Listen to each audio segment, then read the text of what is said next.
Thank you. Wow, you're all quiet and paying attention. That never happens to me in class. Well, today I would like to start with my TED Talk with a thought experiment. And I know you've been having fun doing energizers all morning, yet I would like to invite you to stand up one last time, please. Only this time, we're not going to have fun.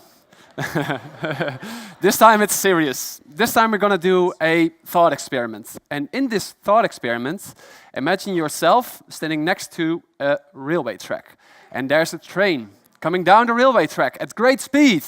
Up ahead, you can see 5 people tied up to the railway tracks. And there's also a lever which you can pull, causing the train to switch to a different track where a single person is tied up. My question, of course, is, would you pull the lever, which will result to the death of a single person, yet it saves 5? If you would pull the lever, please sit down. I'll give you a moment to think this over.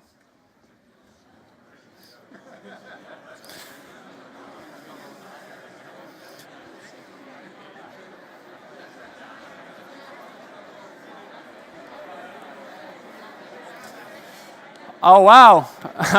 A lot of people just sit down, which means there's a lot of presumed killers in the audience. So please keep a close eye on the person sitting next to you. You never know. Now, that was just to mess around. I'll get to the point later in this TED Talk, just to freshen you up. Because we're here actually to... Oh yeah, you can all sit down. Thank you. We are here today sharing light bulb moments because we're in Eindhoven. Eindhoven is Philips City, sharing light bulb moments.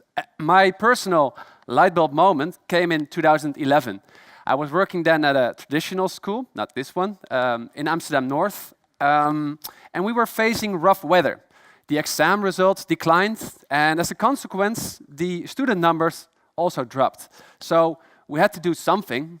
And out of the teaching staff, we formed a committee to work out the foundations of a new school.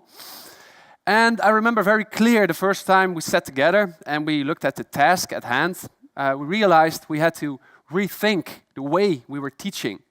And we had to rethink what we were teaching, the curriculum.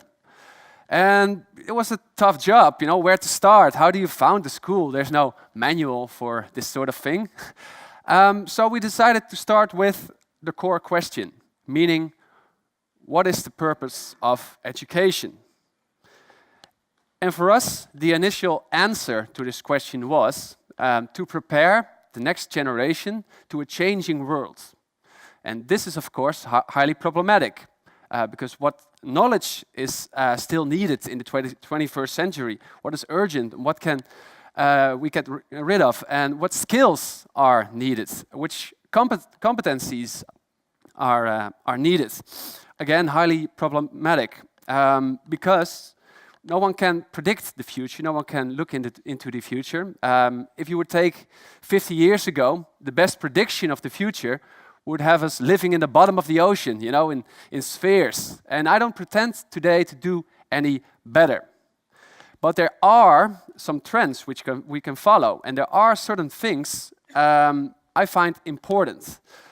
For instance, this is a picture I took during lunch break a couple of weeks ago at my school, and you can see all the students playing on their phones and their devices and sharing photos and videos with each other on social media.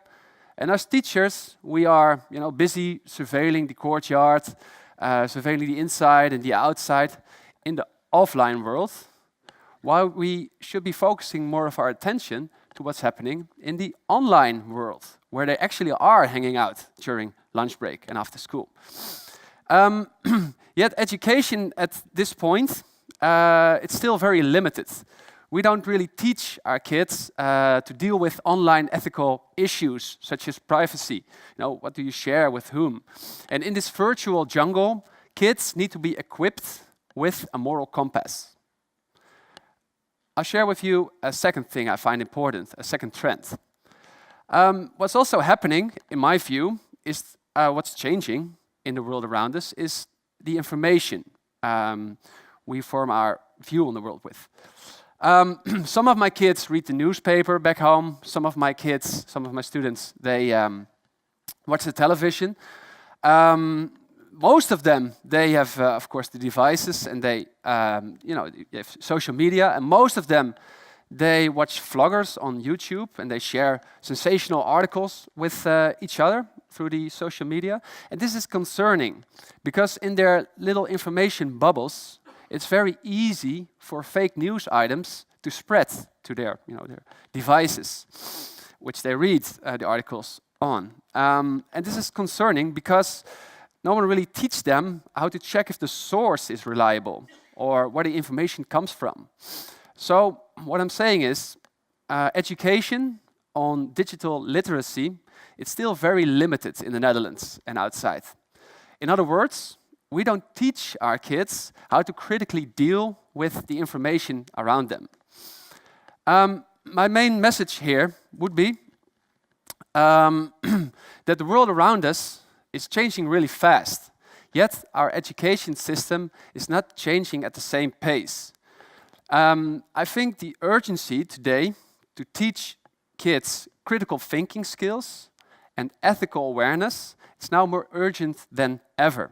In other words, we need to start teaching our kids to think for themselves. So, how do we do that? Surprisingly, we could do it with ancient knowledge. If you would travel to Amsterdam, Amsterdam North, you have to take the ferry to where my school is. And on this ferry, you might bump into Socrates. No, not the ancient philosopher Socrates, but a teenage version of him, one of my students. And the student has picked up in class a technique called the Socratic method, and he will approach you with a philosophical question. Like the thought experiment I started this TED Talk with.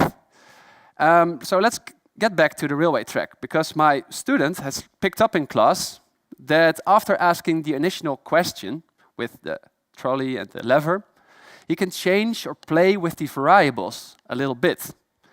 For instance, let's go back to the railway track, and there's the train again, there's the 5 people again, but this time there's no lever.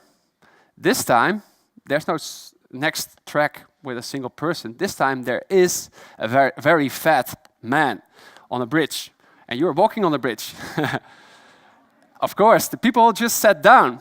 Would it make any difference for you pushing this man?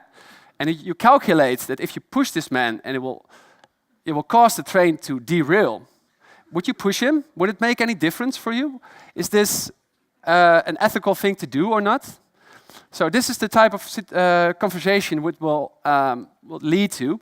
And my student picked up in class that after changing the variables in this Socratic method, he will distill the moral principle at stake. And of course, in this situation, the moral principle is it morally just to sacrifice one person for the greater good?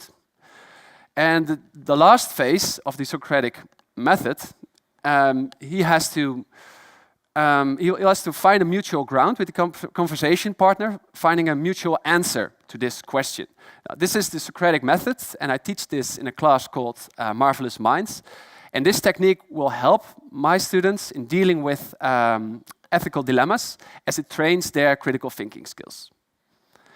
That's one example. I'll share with you another one. I know a guy called Barry. He was my colleague 2 years ago, and Barry now works at a school called Cartesius 2, and there he has this assignment where he gives his pupils this picture of a friend of ours, and using solely this picture and a Google reverse image search, the kids have to find out as much information as they can about this person. And Barry tells me each year he gets amazed, but also a little bit frightened by the results, because in the end the students, they map out her entire personality, with her name, where she works, her friends, where she goes to. And this technique, obviously, will help the students of Berry in dealing with online ethical issues surrounding privacy. Who do you share your data with and who not? And it also trains their critical thinking skills. So, what are some of the results? Well, as in anything in education, it's very hard to tell. But I can tell you this, it is November. And in November, it's typically the month where I see the parents of my students for the first time. And each year, a father or a mother will approach me saying, you're Jasper, you're the philosophy teacher. All right, ever since my kid entered your class, the conversation at the dinner table at night has changed. He's been asking these weird philosophical questions with, with people being tied up to railway tracks and this sort of thing. What is this? And also, if I tell my kid it's time to go to bed, they will reply saying, is there another way to look at this problem? maybe we can sit down and reach a mutual understanding at this point. Imagine what would happen to society if we teach all our kids to think for themselves. I don't know if we should try that. No, seriously, I want you to think about this. What would happen if we would teach all our kids at school critical thinking skills and ethical awareness? To answer this question, I would like to invite you to, let's go back in our minds to the railway track one more time. And there's the train again.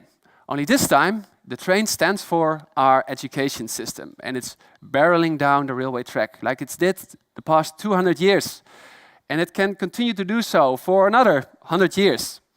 And there's the lever, which we can pull, rethinking the way we are teaching, rethinking what we are teaching, educating our kids to think for themselves, to deal with the challenges of the 21st century.